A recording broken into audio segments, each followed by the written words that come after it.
Have you ever dreamed of safely exploring the great outdoors with your cat? Well, now's your chance. I've created a self-paced cat harness and leash training course just for you. In as little as 5 minutes of training a day, I'll guide you step by step through the entire process, starting from picking the perfect harness to venturing outside with confidence.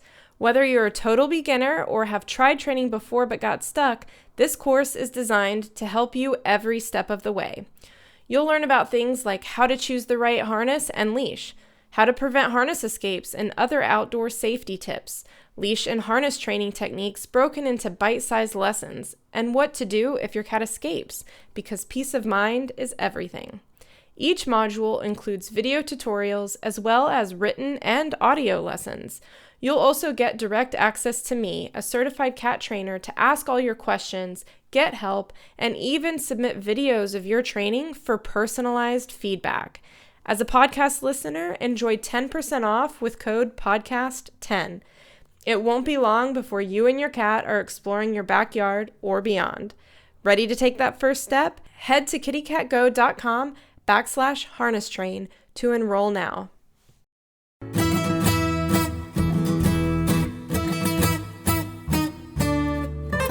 Welcome to the Kitty Cat Go Adventure Podcast. I'm your host, Emily Hall, certified cat trainer and cat adventure enthusiast. Whether you're a seasoned explorer just starting to leash train your cat, or haven't even begun your adventure journey yet, you're in the right place. Here on the show, we dive into anything and everything cat adventure, travel, training, and enrichment, with a mix of solo episodes as well as guest expert interviews. From indoor activities to backyard escapades to hiking, backpacking, and kayaking, no adventure is too big or too small. Get ready to be inspired, learn something new, and unleash your cat's adventurous spirit. Let's go!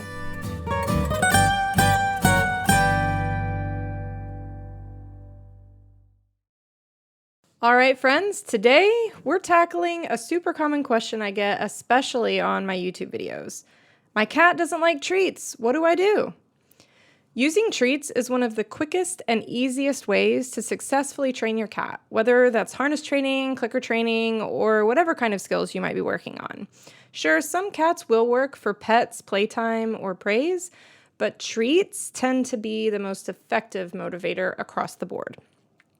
I really like the way my friend Julie Postlins of Cat School puts it. Would you continue going to work if you didn't get a paycheck? Probably not. We all need motivation to work hard, and cats are no different. While our paychecks come in the form of money, a cat's best paycheck is usually in the form of food.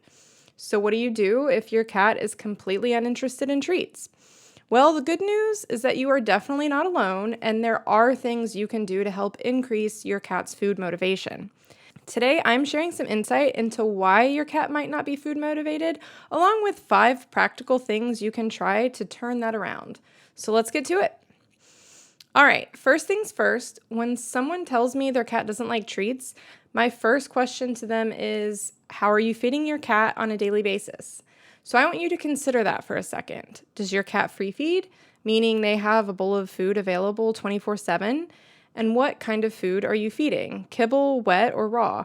Some kind of combination, maybe? If your cat is not free-fed, how many meals per day are you feeding?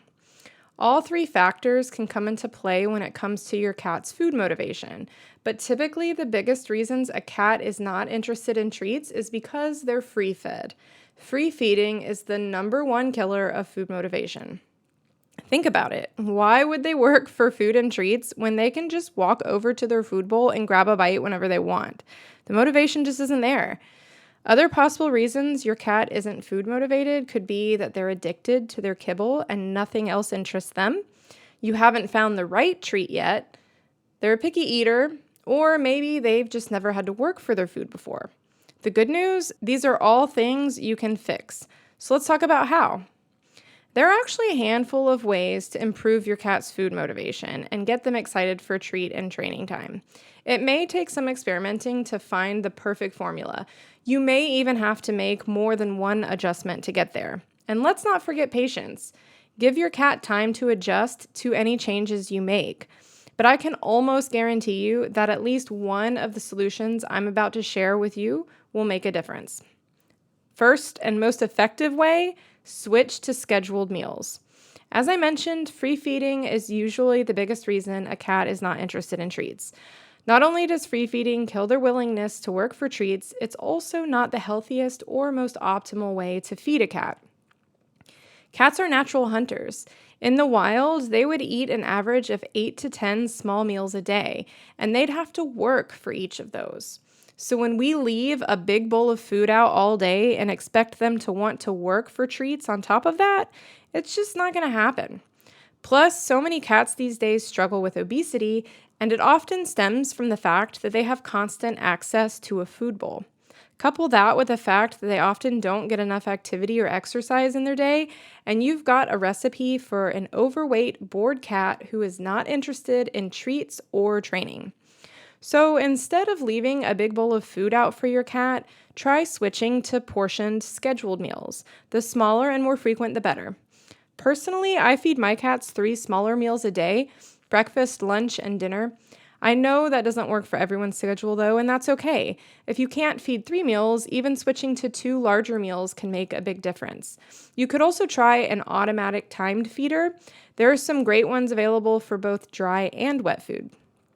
Important note here though, if you're transitioning from free feeding to scheduled feeding, I recommend doing so under the help and direction of your veterinarian.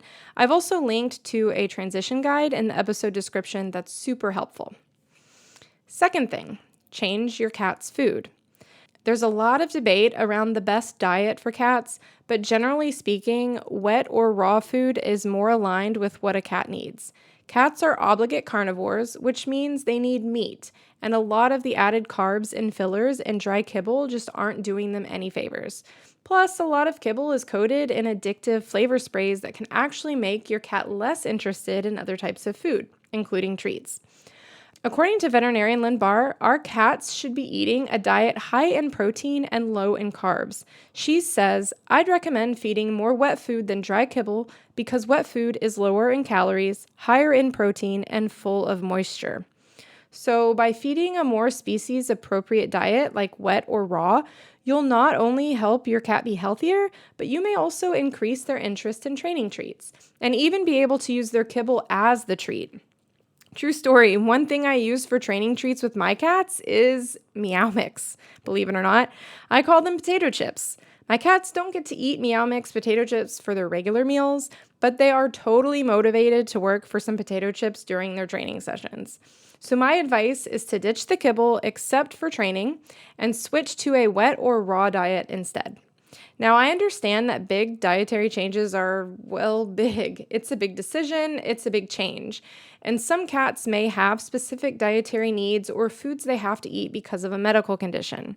So if that's your cat, then you might need to stick with what you're doing.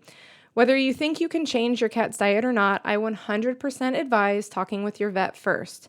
And if you're considering switching food types, check out Dr. Lisa Pearson's guide, Transitioning Feline Dry Food Addicts to Canned Food, which I've linked in the episode description. Third idea, try different types of treats.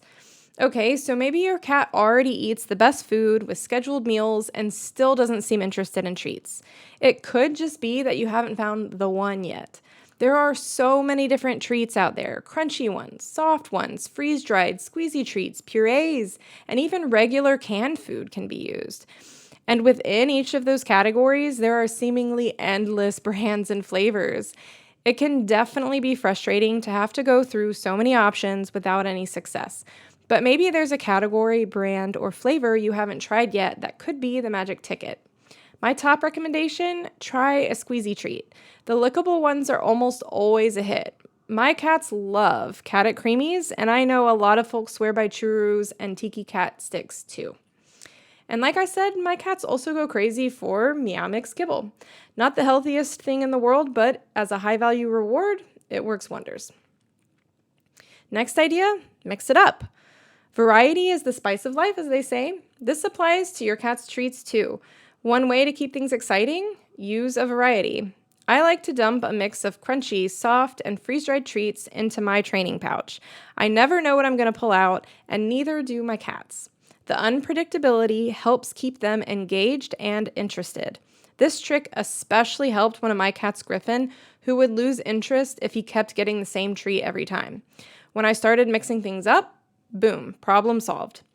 It's also helpful to create a treat tier list. Figure out which treats your cat values most and least, and use that scale to match the difficulty of the skill you're training.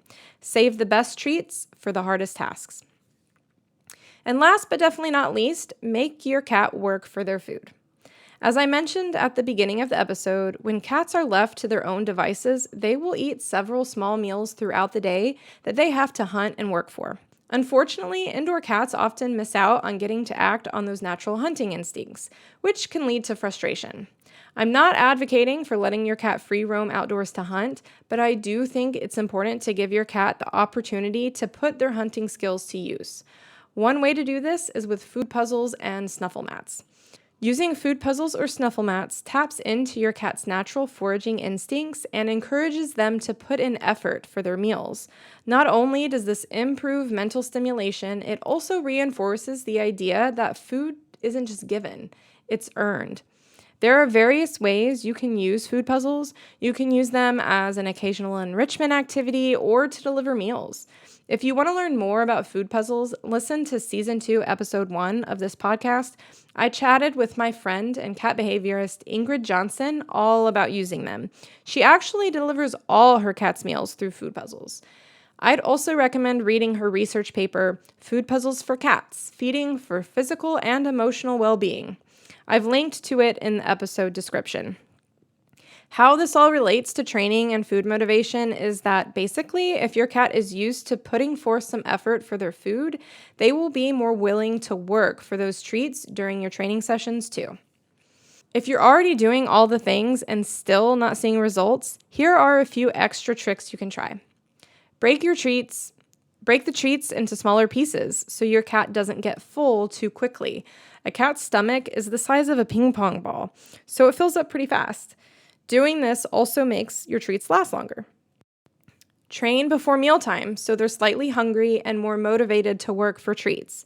Try timing your training sessions about 30 to 60 minutes before a normal mealtime. And if treats truly aren't cutting it, try using other types of rewards like pets, play, or praise. It can be more difficult to incorporate these types of rewards, especially play, since it more often than not ends up distracting the cat from training, but they can work for some cats.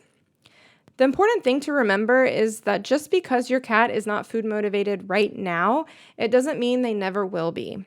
Food motivation is something that can be developed, and all the strategies I've shared today will also improve your cat's overall health and enrichment. A win-win-win. So be patient, stay consistent, and keep experimenting until you find what works best for your cat. Are you enjoying the Kitty Cat Go Adventure Podcast? Let me know by leaving a review on your preferred podcast platform. This will help others find the show and hopefully be inspired to get out there, try new things, and go new places with their cat. And as always, you can find any links and resources discussed in this episode down in the episode description. Until next time, happy adventuring!